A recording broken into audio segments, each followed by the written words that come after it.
Nous retournons dans Actes au chapitre 26. Nous avons vu dans le verset 14. Il dit, nous tombâmes tous par terre. Et j'entendis une voix qui me disait en langue hébraïque. Et nous avons vu la dernière fois que ils étaient nombreux en chemin. Paul avait plusieurs compagnons. Et plusieurs avaient vu la lumière. Ces compagnons vu la lumière. C'est la lumière qui a fait que tous ils sont tombés.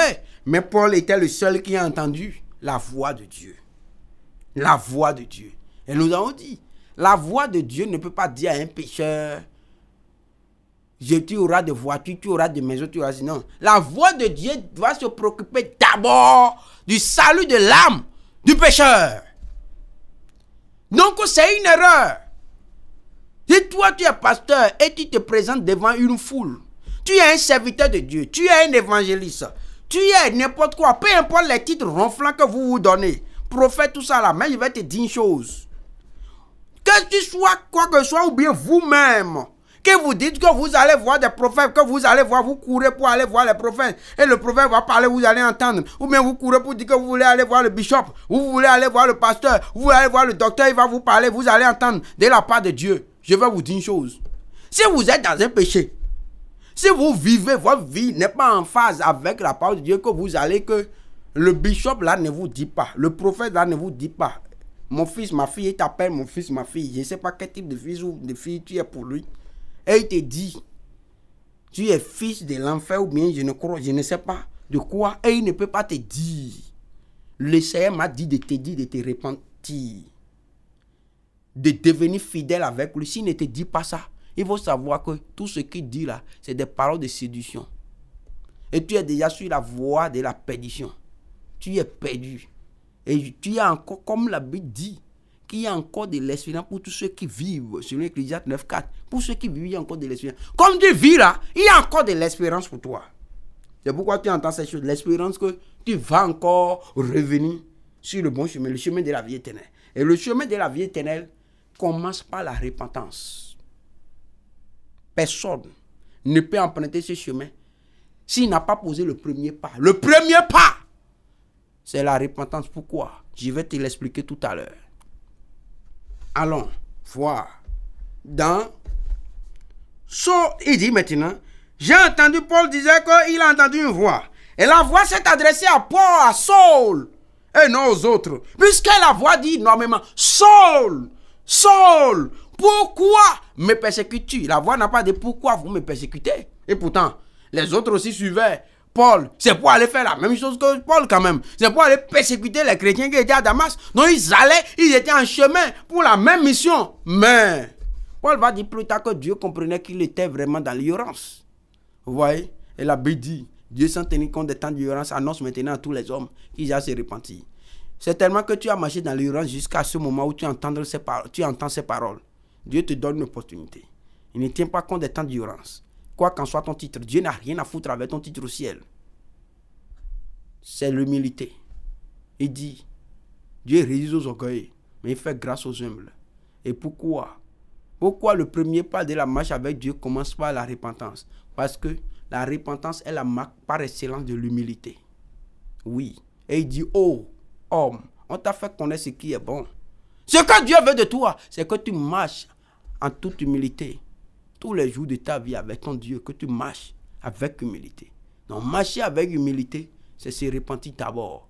Alors, et tu te repens, tu commences la marche et tous les jours, tu dois t'examiner pour pouvoir corriger chaque jour par la repentance sincère ou t'améliorer. C'est ça la marche. La vraie marche de Christ, c'est une marche en toute humilité.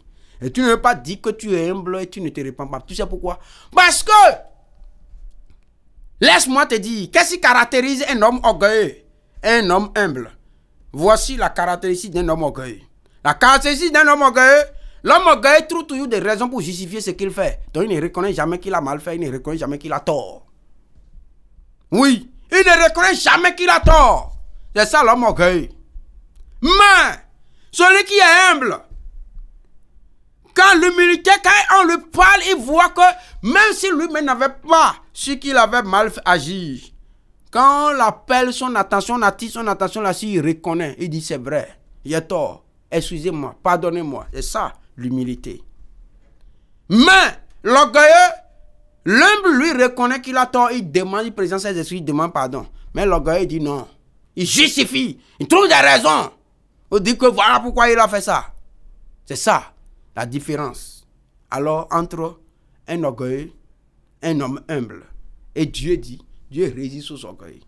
Alors, pourquoi? La repentance alors consiste à quoi? À faire quoi? Pourquoi sans la repentance, il n'y a pas le pardon des péchés? Parce que nous obtenons le pardon des péchés par la grâce. Or, la repentance consiste pour le pécheur à reconnaître d'abord qu'il a mal fait. Et reconnaître qu'un pécheur reconnaisse qu'il a mal fait, c'est une autre manière pour le pécheur de se juger lui-même. Et qu'est-ce que la Bible nous dit?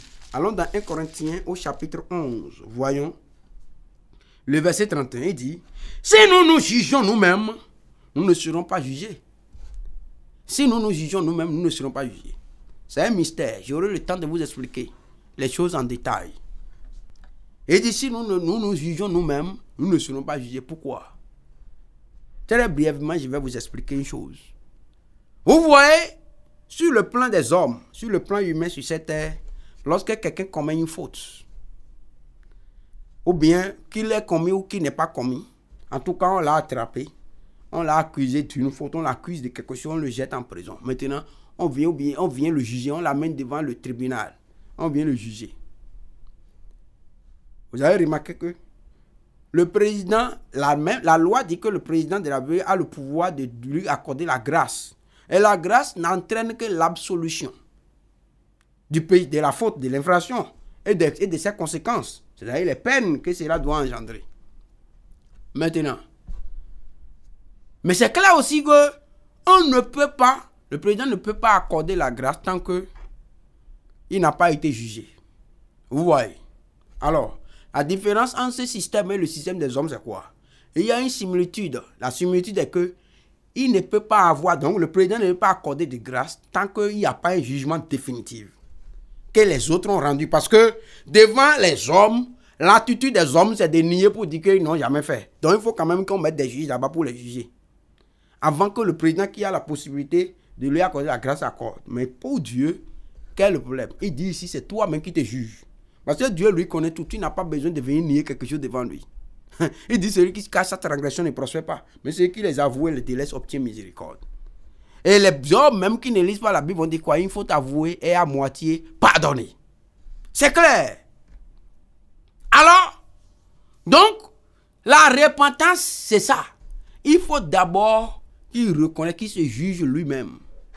Et quand il se juge lui-même, alors Dieu voit cela comme un acte d'humilité. Et pour cela, il va lui accorder la grâce du salut. Alors, Paul a été rattrapé en chemin et il est en train de raconter son histoire. Et vous allez voir, Paul a agi. Il agissait, il avait un zèle. Mais ce zèle, il était emballé dans une ignorance, mais il était sincère. Paul était sincère. Paul pensait qu'il servait Dieu dans la vérité. Lui ne le faisait pas pour un orgueil personnel, un ego. Non, pour satisfaire un ego, non. C'était pas ça. Et vous voyez maintenant la grâce de Dieu pour lui. Verset 15, maintenant, il dit, verset 15, j'ai répondu, qui es-tu, Seigneur? Je suis dans Actes chapitre 26. Verset 15 dit, j'ai répondu, qui es-tu, Seigneur? Et le Seigneur dit, je suis Jésus que tu persécutes. Il n'a pas dit que les autres persécutent, alors qu'ils sont ensemble. Vous allez faire la même chose, s'il vous plaît. Ça dépend de ce que toi, tu as reçu comme révélation. Ce n'est pas parce que vous êtes ensemble, vous allez dans la même église, vous avez été formé dans la même école théologique, vous êtes de la même promotion. Vous êtes tout ça là, c'est des détails qui n'ont rien que Dieu. Dieu n'a que foutre de tout ça. Alors, verset 16, il dit, mais, lève-toi! Dieu a dit, voilà, c'est moi que tu persécutes. Mais il te dit, c'est à Dieu de régimer contre les aiguillons. Alors, il dit, mais, Dieu, la grâce veut commencer. Il dit, mais, vous voyez, l'élément modificateur rentre dans l'histoire. Verset, mais, lève-toi et tiens-toi sur tes pieds, car je te suis apparu pour t'établir ministre et témoin des choses que tu as vues et de celles pour lesquelles je t'apparaîtrai. Donc Paul a déjà vu quelque chose. Déjà, des choses que tu as vues, vous comprenez? Les deux, et tous sont tombés comme ça là. Et ils ont été aveuglés par une lumière et tous sont tombés. Mais Paul a vu quelque chose. Au-delà de la lumière, Paul a vu quelque chose. Vous comprenez pourquoi Paul avait crié pour dire, qui es-tu, Seigneur? Donc Paul a vu quelque chose. Il dit des choses, c'est pas une seule chose. Paul a vu des choses. Là. Séance tenante, Paul a vu des choses. Vous comprenez pourquoi quand il a entendu, il a vu des choses et il a entendu aussi des choses. Donc, du coup, Paul va dire, qui es-tu, Seigneur? Et il lui dit, je te suis apparu pour t'établir ministre et témoin des choses que tu as vues. Paul a vu des choses et il doit aller maintenant témoigner de ces choses. Ça veut dire quoi? Il y a changement. La vision a changé. Paul avait vu autre chose. Ses maîtres Gamaliel, ses ancêtres, il lui avait dit des choses, il avait entendu. Et il a pris ces choses et il courait après ça.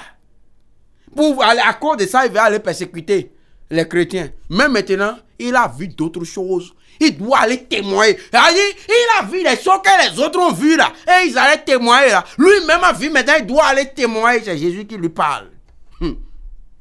C'est sérieux. Je prie que Dieu te fasse voir ces choses que Paul a vues. Et toi-même, tu iras témoigner. Alors il dit, des choses que tu as vues et de celles pour lesquelles je t'apparaîtrai. Donc Jésus a dit, c'est entrer en matière. Il te donne les prémices d'abord. Tu as vu ça, tu iras témoigner. Mais il y a d'autres choses encore. Vous comprenez pourquoi Pierre va dire plus tard, dans 2 Pierre 3, il dit, mais que Dieu a donné à Paul une sagesse des choses dans lesquelles il y a des points difficiles à comprendre.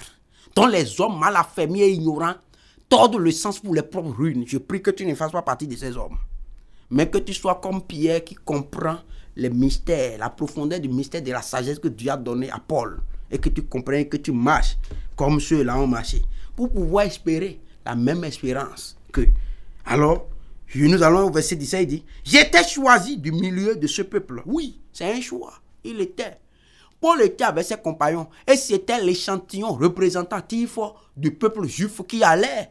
Et des pharisiens, parce qu'il a dit, j'ai vécu pharisien depuis ma jeunesse. Alors, c'est eux, ils allaient à Damas pour aller défendre une cause qui est perdue parce qu'ils ne comprennent pas. Alors, ils ne comprennent pas que cette cause se trouve. La cause pour laquelle les autres se battaient, c'est-à-dire la chose qu'ils recherchent, et même ils allaient combattre encore ces choses. Vous voyez l'aveuglement. Oh, vous comprenez pourquoi Paul va dire plus tard, dans 2 Corinthiens au chapitre 4, verset 3, il dit, si notre évangile est encore voilé, les voilés pour ceux qui périssent, pour les incrédules, dont le Dieu de ces siècles a aveuglé l'intelligence, afin qu'ils ne visent point briller la splendeur. La splendeur de quoi? De la gloire. Quelle merveille. Paul a vu quelque chose, vous voyez. Et c'est pourquoi il a pitié. Il dit, si notre évangile est encore voilé, il est voilé pour ceux qui périssent, pour les incrédules, dont le Dieu de ce siècle sort de la catégorie des incrédules, devient crédule, devient croyant. Le Dieu de ce siècle a aveuglé l'intelligence. Ce n'est même pas les yeux, hein. Ça veut dire que les yeux sont ouverts, mais l'intelligence a été déjà aveuglée. C'est pourquoi il ne voit pas la vision céleste. Vous allez comprendre pourquoi plus tard. Vous allez voir, si vous lisez l'histoire de Paul, vous allez voir que ses yeux avaient été aveuglés. Pourquoi? Parce que pour que tes yeux puissent s'ouvrir vers le ciel pour voir la vision céleste, il faut que tes yeux se ferment sur les choses de la terre. C'est comme ça. Un homme dont les yeux sont ouverts comme ça pour voir les choses de la terre, il ne voit rien. Je ne dis pas que tu vas aller prendre des grilles maintenant pour percer tes yeux, non. Ce n'est pas de ça que je parle. Mais tu dois détourner tes yeux. Les yeux de ton esprit, tu dois être détourné de la terre et voir le ciel. Tu vas voir les choses extraordinaires. Alors, il dit, pour les incrédules dont le Dieu de ce siècle a aveuglé l'intelligence afin qu'ils ne visent pas briller la splendeur de l'évangile de la gloire de Christ qui est l'image de Dieu. Voilà, c'est ce que Dieu lui a donné. Il dit, nous ne prêchons pas nous-mêmes. C'est Jésus-Christ le Seigneur que nous prêchons. Vous voyez, il lui a dit là-bas, je suis apparu pour les choses que tu as vues. Et tu seras témoin de ces choses. Et pour lesquelles je t'apparaîtrai encore. Et il dit ici maintenant que lui, l'apôtre, il ne se prêche pas lui-même. Aujourd'hui, il y a beaucoup de soi-disant serviteurs, ils se prêchent eux-mêmes. Au lieu de prêcher Jésus-Christ crucifié. Scandale pour les juifs, folie pour les païens, mais puissance et sagesse de Dieu pour tous ceux qui croient, tant juifs que grecs. Tu prêches quoi, toi? Il dit, nous disons vos serviteurs à cause de qui? À cause de Jésus. Car Dieu qui a dit, la lumière brillera du sein des ténèbres, a fait briller la lumière dans nos cœurs. Ouais. C'est pas, la lumière avait brillé, les gens ont vu que la lumière a brillé, les yeux ont vu, les compagnons de Paul ont vu, mais Paul, là, au-delà de la lumière qui a brillé dans ses yeux, qui a fermé ce qu'il a aveuglé là, La lumière a pénétré son cœur. Vous voyez, la lumière est descendue dans son cœur. Et vous voyez, il dit, il a fait quoi? Il a fait briller sa lumière. Celui qui a dit que la lumière va briller du fond des ténèbres, il a fait briller sa lumière dans nos cœurs. Il n'y a que, pour dire, ceux qui sont déterminés, zélés, engagés, qui parlent comme moi, c'est des gens, pour dire que c'est des gens en qui la lumière de Dieu a brillé dans le cœur. C'est pourquoi lui, il défend la cause comme ça. Il dit, pour faire quoi? Pour faire resplendir la connaissance. Toujours. La connaissance vient. Toujours. Pour faire resplendir quoi? La connaissance de la gloire de Dieu sur la face de Christ. C'est ça. Nous portons ce trésor dans des vases de terre afin que cette grande puissance soit attribuée à Dieu et non à nous. Regardez verset 8. Nous sommes comment? Pressés de toute manière, mais non réduits à l'extrémité. Dans la détresse, mais non dans le désespoir. Paul, même s'il dit que, même s'il est dans le désespoir, il n'est pas dans le désespoir. Il a une espérance. Peu importe les climats, les températures, peu importe les circonstances, peu importe la situation économique, n'importe quoi sur cette terre. Paul dit, il n'est pas dans le désespoir. Peu importe les persécutions, les rejets des hommes. Parce que les hommes, le monde là n'aime pas ce que lui dit. Il dit ce qui est sûr, il n'est pas dans le désespoir. Persécuté, mais non abandonné. Abattu, mais non perdu. Portant toujours avec nous dans notre corps la mort de Jésus, afin que la vie de Jésus soit aussi manifestée dans notre corps. Car nous qui vivons, nous sommes censés livrer à la mort à cause de Jésus, afin que la vie de Jésus soit aussi manifestée dans notre chair mortelle. Ainsi la mort agit en nous et la vie agit en vous.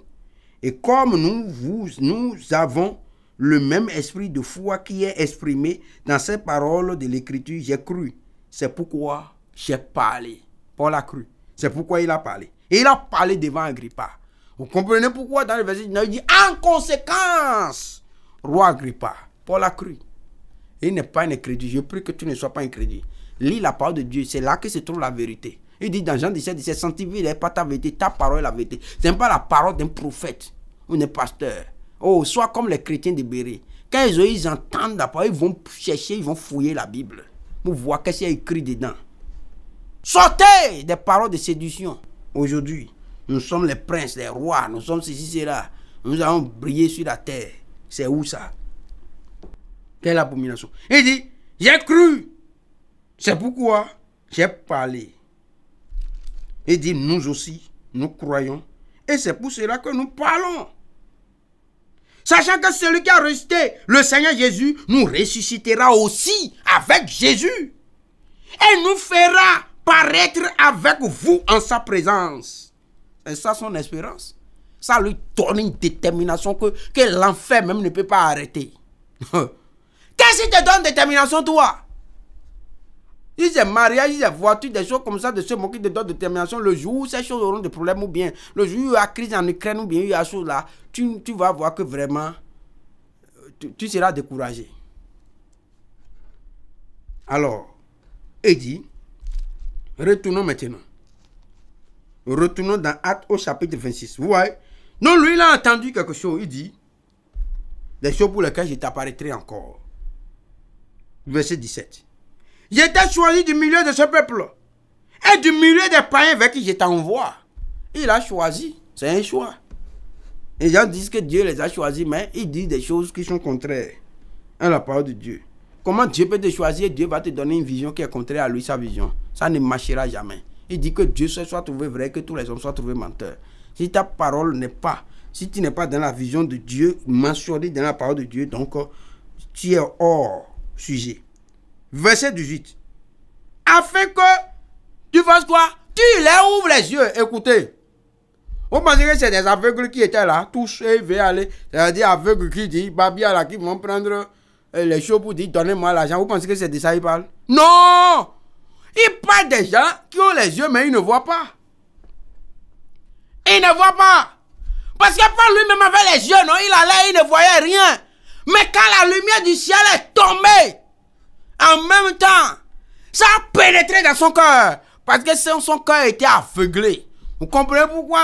Après, il va dire qu'il va dire dans Éphésiens, regardons maintenant. Il dit la lumière brillait dans son cœur. Ouais, ça il a dit non.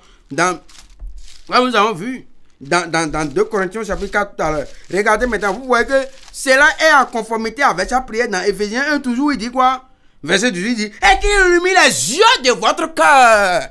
Qu'il illumine les yeux de votre cœur. Le cœur a les yeux. Donc, les yeux que Paul, vous comprenez pourquoi il prie comme ça? Parce que Jésus lui a dit que afin que tu les ouvres les yeux.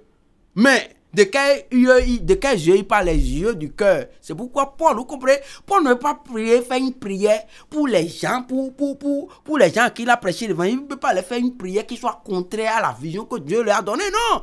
Dieu lui a dit, voici ta mission. Tu dois, quand tu prêches à ta parole là, dois être chargé de la lumière du ciel. Pourquoi? Parce qu'il dit dans Jean, regardons dans Jean au chapitre 1. Regardez, c'est la parole là qui est chargée de la lumière qui sauve. Parce qu'il dit en elle était la vie était la lumière des hommes. Regardons dans Jean au chapitre 1. Et il dit au commencement était la parole était Dieu, avec Dieu, la parole était Dieu. Elle était au commencement avec Dieu. Toutes choses ont été faites par elle et rien de tout ce qui a été fait n'a été fait sans elle. Verset 4. En elle était la vie et la vie était la lumière des hommes. La lumière, lui, dans les ténèbres, et les ténèbres n'ont pas reçu. Oui, la vie, c'est-à-dire, dans la parole était la vie était la lumière des hommes. C'est clair. Donc, c'est de cette lumière, il parle quand il dit que, afin que tu la ouvres les yeux, et Paul va dire, dans 2 Corinthiens 4, que nous avons lu tout à l'heure, il dit, afin que, il dit que la lumière a brillé, celui qui a dit que la lumière va briller de fond des ténèbres, a fait briller sa lumière dans nos cœurs. C'est de ça il s'agit. Et vous comprenez pourquoi Paul va prier pour dire, maintenant aujourd'hui, quels sont les serviteurs de Dieu combien d'enfants de Dieu se préoccupent de ça? Que la lumière brille, non. Il faut que la lumière brille dans leur cœur pour qu'ils viennent payer dîmes, c'est de ça. Non. Ce n'est pas ça. La chose fondamentale. Paul va dire, afin que, il dit qu'il illumine les yeux, qu'il illumine quoi? Les yeux de votre cœur, pour que vous sachiez, ce n'est pas ça là. Quand les yeux du cœur sont illuminés, on comprend les choses. On comprend les choses de Dieu pour que vous sachiez.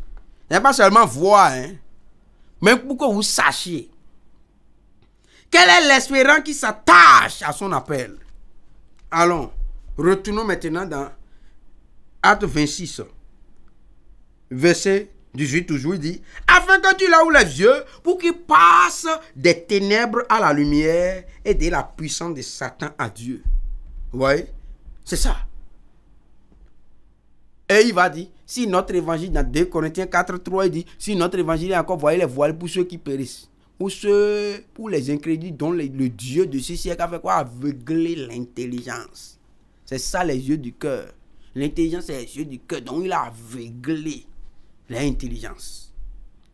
Et Jésus dit, toi exactement ta mission, Paul, ta mission exacte, je vais t'envoyer pour que tu prennes la parole sur la base de la révélation qui était donnée, de la vision que tu as eue, les choses que tu as vues et celles pour lesquelles il t'apparaîtrait. Tu vas prendre ça, tu iras témoigner. Comme tu seras en train de rendre témoin de ces choses-là, oh, ça va faire jaillir une lumière dans les cœurs. Et quand cette lumière va jaillir dans les cœurs, c'est la lumière de la vie. Il dit, en elle était la vie était la lumière des hommes. Alors, ça va les faire passer, ça va briser les chaînes. Parce qu'il n'y a rien, Satan est le maître des ténèbres, mais il n'y a rien qui puisse combattre les ténèbres plus que la lumière. La seule chose qui peut combattre les ténèbres, c'est la lumière. Et comme la lumière va jaillir dans les cœurs, les chaînes des ténèbres, les chaînes de l'idolâtrie, les chaînes du péché, les chaînes de mensonge, les chaînes d'abomination, les chaînes de gris, toutes ces chaînes vont briser, vont tomber. Les chaînes d'incrédulité vont tomber. Alors, ils vont embrasser maintenant la vérité. Ils vont embrasser la vision céleste. Ils vont embrasser la vie éternelle. Ils vont saisir la vie véritable qui est Jésus-Christ. Alors il dit, et ils seront, alors ils vont passer de la puissance de Satan à la puissance de Dieu. Quelle merveilleuse chose. C'est la meilleure chose qui puisse arriver à un homme. Qu'un homme qui était esclave devienne libre, prisonnier, libéré. Alors, Parce que toute l'humanité, depuis le jardin d'Éden, est tombée dans les prisons et sous l'esclavage de Satan, pour les conduire définitivement en enfer.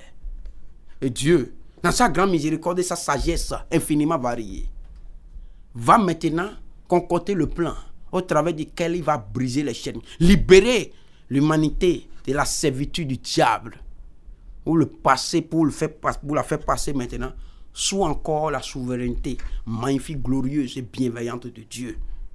Alors, il dit, pour qu'ils reçoivent par la foi en moi. Ah, ça, il y a quelque chose de spécial ici. Pour qu'ils reçoivent par la foi en moi le pardon des péchés. Je vais te dire, toi, qui dis que non, Dieu est miséricordieux, il fait ceci, là, et tu refuses Jésus, tu n'auras pas. Tu peux te repentir. Comme nous avons dit tout à l'heure que la repentance, nous avons vu dans le message président, nous avons vu que la repentance est l'acte d'humilité. Et c'est le premier pas de la marche avec le Seigneur. Sans ça, il n'y a pas le pardon des péchés. Mais il y a un détail que la Bible nous dit. Le détail est quoi? Même si tu dis, oui, je reconnais que je suis pécheur. Premier pas. Ça, c'est étape numéro 1. Ça ne suffit pas. Tu confesses que tu as péché. D'accord, c'est bon. Je me répands. D'accord. Mais, cela ne suffit pas pour que tu obtiennes le pardon de tes péchés. Non, il dit, pour qu'ils reçoivent par la foi en moi, c'est Jésus qui parle.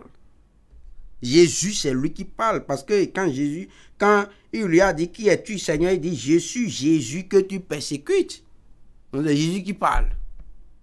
C'est Jésus qui parle à Paul. Et il lui dit, pour qu'il reçoive par la foi en moi le pardon des péchés et l'héritage avec les sanctifiés. C'est clair. C'est clair. Donc, si tu ne crois pas au Seigneur Jésus-Christ, tu ne peux pas obtenir le pardon des péchés. C'est la foi au Seigneur Jésus-Christ. La foi au Seigneur Jésus-Christ qui conduit à la repentance. Et la foi au Seigneur Jésus-Christ va engendrer maintenant une tristesse. Selon qui dit dans 2 Corinthiens 7, 10, il dit, oh, la tristesse selon Dieu. Parce que là, c'est Dieu lui-même qui produit maintenant. Par son esprit, c'est qu'il envoie par Jésus-Christ. Il produit quoi? La tristesse selon Dieu produit une repentance à salut dont on ne se repent jamais. Tandis que la tristesse selon le monde produit la mort. Donc il dit, pour qu'il reçoive par la foi en moi le pardon des péchés et l'héritage avec les sanctifiés. Vous comprenez? C'est le pardon, c'est en Jésus-Christ que se trouve le pardon des péchés. C'est pourquoi il dit, parce que pour pardonner le péché, on a dit tout à l'heure que c'est la grâce de Dieu qui fait que nous obtenons le pardon des péchés. De la même manière que quelqu'un qui a commis une faute dans un pays et on l'a condamné à la prison à perpétuité, tu vois, ou bien à la peine capitale, c'est-à-dire à la peine de mort, il n'aura la vie sauve que par rapport que sur la base de la grâce bienveillante du président de la République. Il lui accorde la grâce. Donc, de la même manière, pour obtenir le pardon des péchés de la part de Dieu, c'est purement et simplement la grâce. La seule condition à remplir, c'est de se repentir. De se repentir, c'est de reconnaître ses péchés. Et pour cela, c'est en Jésus-Christ maintenant que tu dois croire en Jésus-Christ. Sinon, même si tu te repens, ça ne marchera pas. C'est pourquoi il va dire dans Jean au chapitre 1, il dit quoi? Verset 17, il dit, car la gloire a été donnée par Moïse et la grâce et la vérité sont venues par Jésus-Christ. C'est Jésus-Christ qui donne la grâce.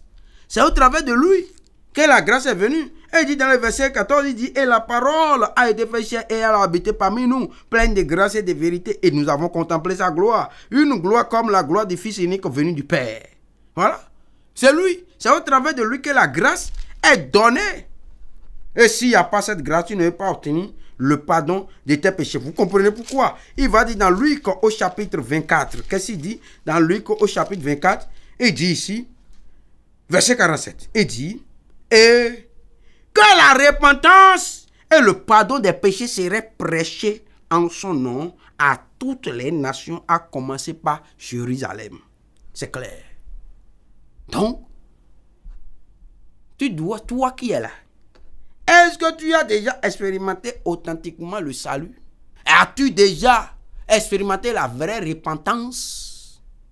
Et c'est quoi la vraie repentance? C'est autant de questions auxquelles il faut forcément répondre. Le Seigneur t'accordera la grâce, comme tu es en train de suivre cette série, Que le Seigneur vous bénisse. Prions. Éternel Dieu, nous voulons te dire infiniment merci pour ce message, pour cette série concernant la vision céleste. Je prie. Comme ces messages sont en train de sortir, que tu accordes à ton peuple, à tous ceux qui entendent. Ils t'entendent, Seigneur, de se remettre la remise en cause qui conduit véritablement au salut, afin qu'ils ne regrettent pas, à l'issue de leur vie, d'être venus sur cette terre. Et qu'ils fassent le bon choix avant qu'il ne soit trop tard. Car il est réservé aux hommes de mourir une seule fois, et après quoi vient le jugement. Je prie que tu donnes la grâce à tous ceux qui entendent de ne pas aller affronter les créateurs sans avoir fait la paix avec lui dans ce monde. Merci Père de nous avoir exaucés. Au nom de Jésus, nous avons prié. Amen.